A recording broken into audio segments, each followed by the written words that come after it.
Welcome back to part 4, everyone. I've actually, as you could probably see, skipped over some of the more mundane construction tasks to show you the finished result of my latest project in between this video and the last, and that is namely to get a little more organized.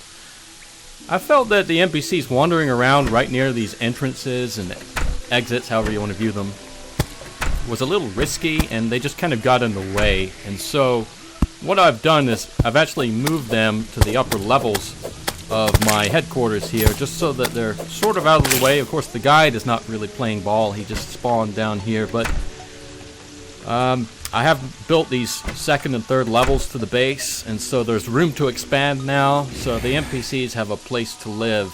And down on the bottom level, I'm gonna commit this level to both crafting, and just below it, I'm going to commit it to my new storage solution. This is a solution I've not actually done before, where I've kind of created this little accessible nook underneath the walkway. It's within reach of the character as he walks along the platform, and it's just, I don't know, you don't have to do it this way. As I said, I've never actually tried it this way.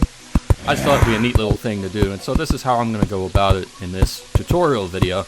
At any rate, my father always told me that the organized people were the ones who got ahead in life, and that's proven mostly true in my experience, but to shy away from life lessons and just focus on Terraria, organization is key to Terraria as well. You're going to be finding a lot of items, and sooner than you might think, you're going to really struggle to find a solution just to categorize and maintain all of the things you find in the field, because as big as your inventory is, it's way too small to keep track of everything you find. And so what I've done here is, obviously there's room to grow. As you can see, there's 6 chests so far, but there's room for many more, and certainly I can expand it further as needed, which I probably will in good time. But just to show you how I've organized it, there's no right way to go about it. What I like to do is I like to have a chest committed to herbs and natural ingredients such as vines, that sort of thing. So I've got seeds, I've got daybloom flowers, I've got acorns, even cobwebs, because believe it or not, you can craft things in the future at a loom using cobwebs, so you'll need them.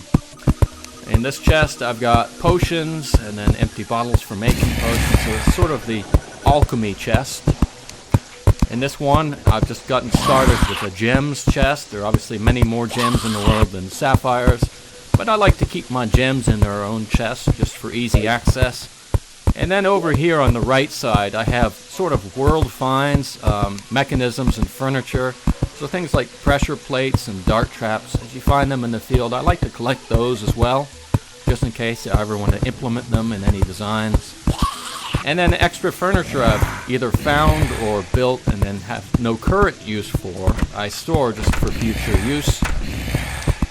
In the 5th chest, I've gotten started on a clothing and armor chest. You'll probably need more than one of these chests before very long, but there you go. And then finally in chest number 6, I have special loot, and so far I don't have much. But what I do have is a lens and a fallen star. So, you know, everyone has their own personal style of organizing items found in the field. That's really how I go about it.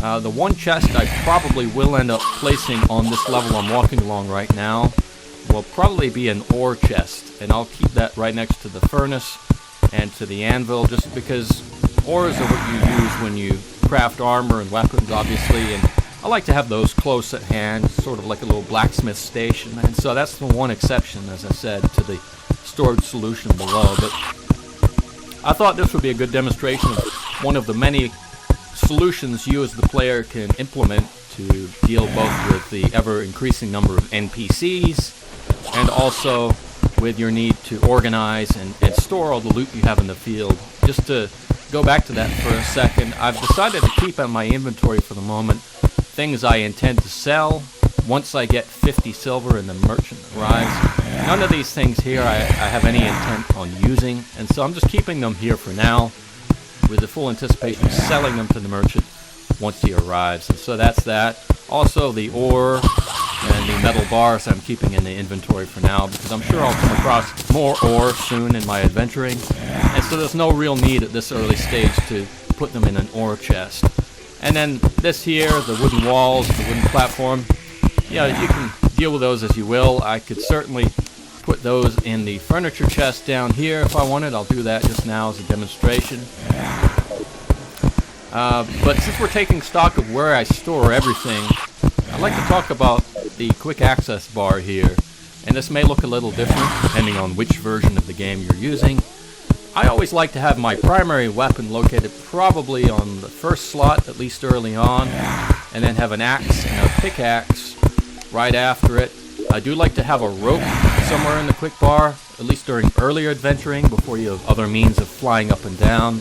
I always keep a health potion somewhere in the bar, early on especially. And then finally in the end slot, this is what I do throughout the entire game, I have torches here on the end slot, because you're going to go through hundreds if not thousands of torches during the course of your adventure, and you're going to need them.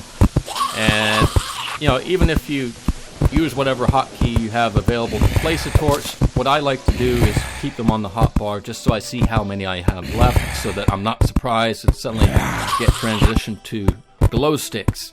Because when you run out of torches, it shifts to any other light source you have available, which is usually glow sticks, which are obviously not as useful as torches most of the time. So here's another thing you'll come across. You may create a nice little house like this for NPCs, and then it dawns on you that, hey, wait, I can't really go around and maneuver very easily. Well, one thing you can do, you can put ropes down like this.